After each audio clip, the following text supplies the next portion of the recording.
Hi, I recently bought this box of Prismacolor pencils and I'm going to use these for a drawing today. I'm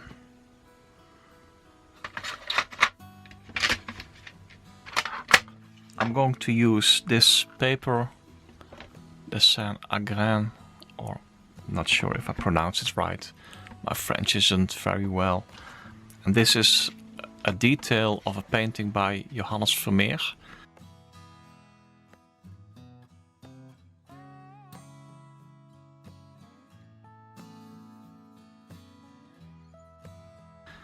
And I'm going to make a little drawing of the face of this lady. So, so many colors. Where do I begin? Let's just take a color. I'm wondering if I start with brown, a brown color or green. I think this is a nice color to make a sort of underdrawing with. So let's start with that.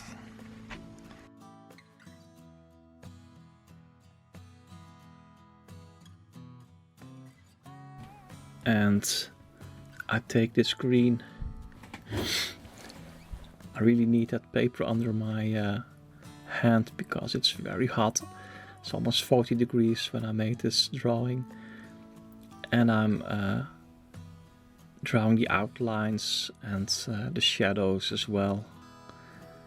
The nose, the eye, the outline of her face. And I'm mostly focusing on her face.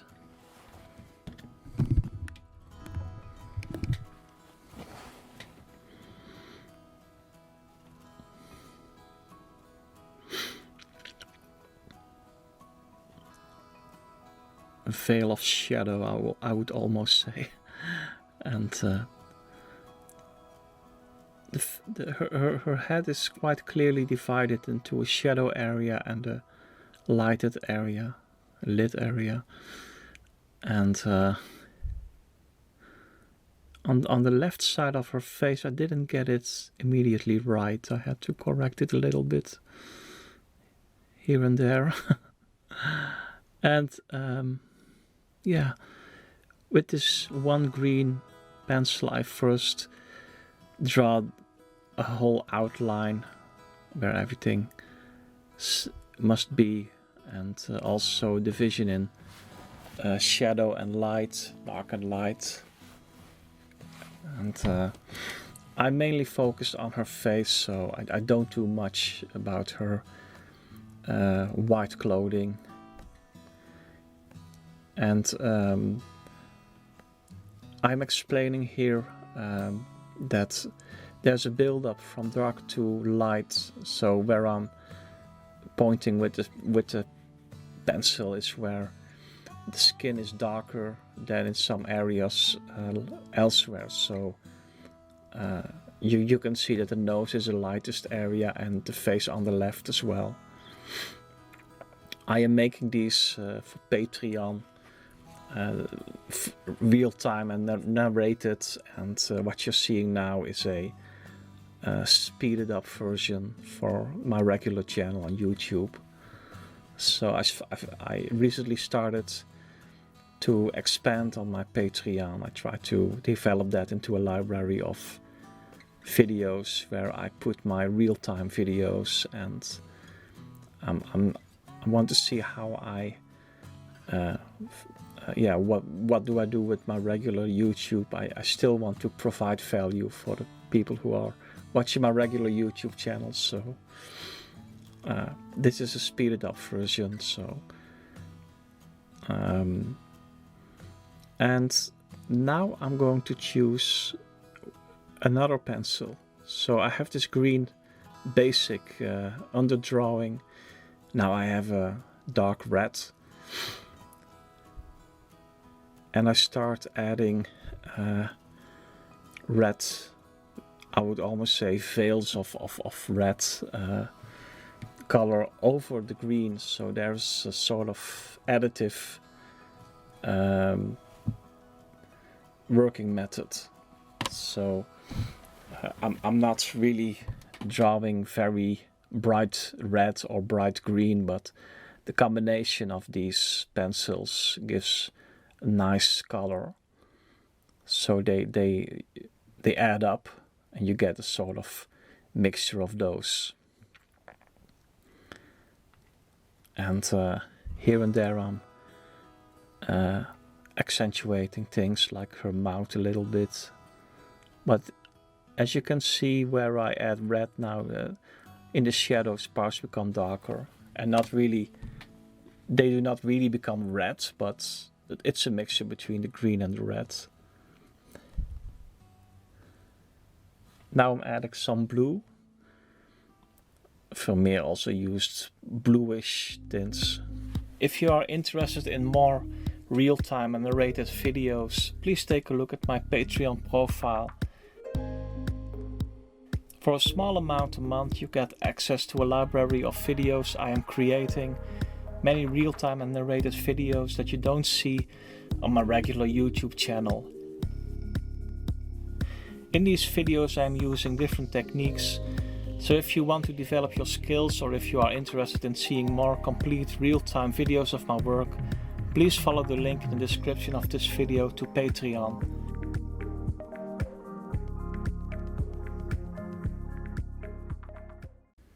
That was the commercial message, but what I was saying, that Vermeer used blue as well in his skin tones, in his mixtures. Now I am choosing several colored pencils from my selection of 36 from Prismacolor, because otherwise I every time I have to look at those 36 colors, and now I made a pre-selection of colors that I use. And yeah, there's a red, there's a yellow, a green, a purple. I like to create a convincing image using those brighter colors, but mixing them on the paper. Here I'm adding blue, I think. Yeah, dark blue. So it gives the shadows, yeah, again another flavor than they have.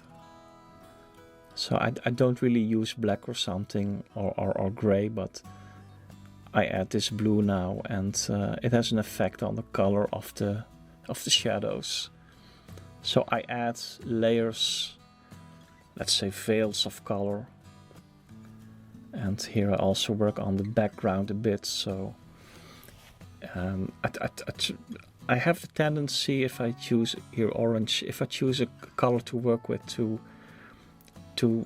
use that color in different areas, so there's a sort of unity throughout the whole drawing.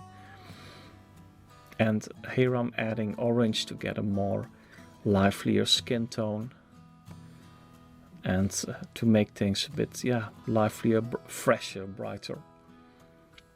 Adding some blue again. Had to do her nose.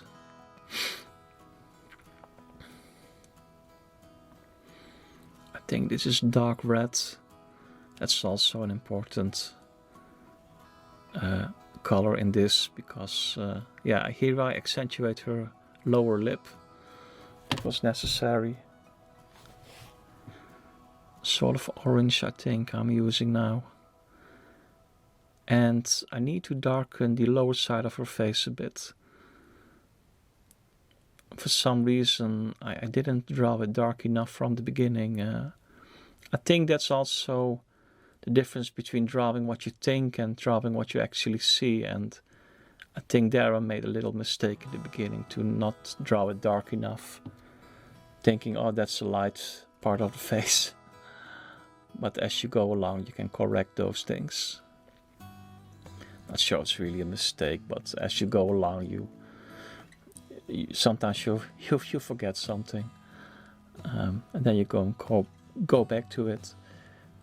What I try to be careful about when I make a drawing like this is to not polish the graphite too much on the paper. So I want the paper to have a certain grain in this case, and to keep a certain grain, so it can still take up new color if you push the colored pencil really hard and you are really filling everything an area with graphite, colored graphite, then it can become difficult to add new colors, and this is an additive process, so you have to be careful that you do not overdo it when you add a color. There has to be, here I'm adding yellow to make it livelier. There has to be the opportunity to add new colors to, let's say, the mixture on the paper as it as it progresses.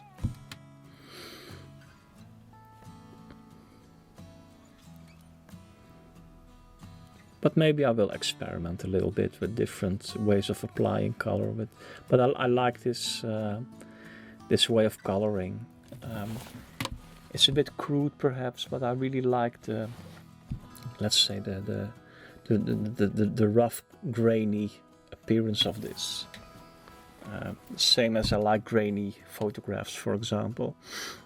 Here I add more to the drawing, you know, adding more lines to the drawing to make it a bit more complete. I do not fill the whole paper with tonal values and so on, but I was mainly focused on her face.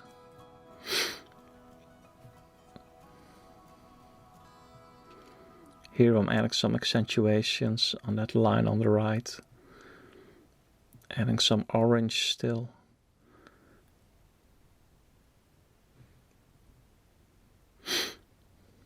And I'm personally wondering how far I can take this technique in making let's say a realistic, colorful image. But I also like sort of poetry in this, so to leave things a bit vague, so you can, you know, fill it in for yourself. It's very suggestive then. Here I'm adding some lines there at what she's wearing on her head, and by giving slightly more information there on the left, it's more satisfying. You see a little better how her head is on, tilted on, or not really tilted, but how it is, how the shape of her head is, or the way she is holding her head.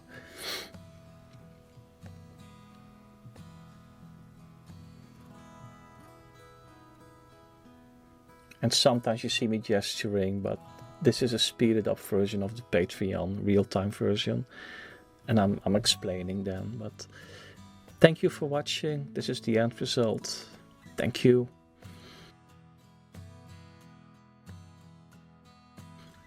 Oh, it's grainy. I really like autochrome images if you look on Pinterest or so, and I like this grainy appearance. And those early autochrome photographs at the turn of the century, around 1900, 1910, they also have this grainy appearance, so you can look that up if you want. Thank you for watching, and please take a look at my Patreon if you want. Thank you.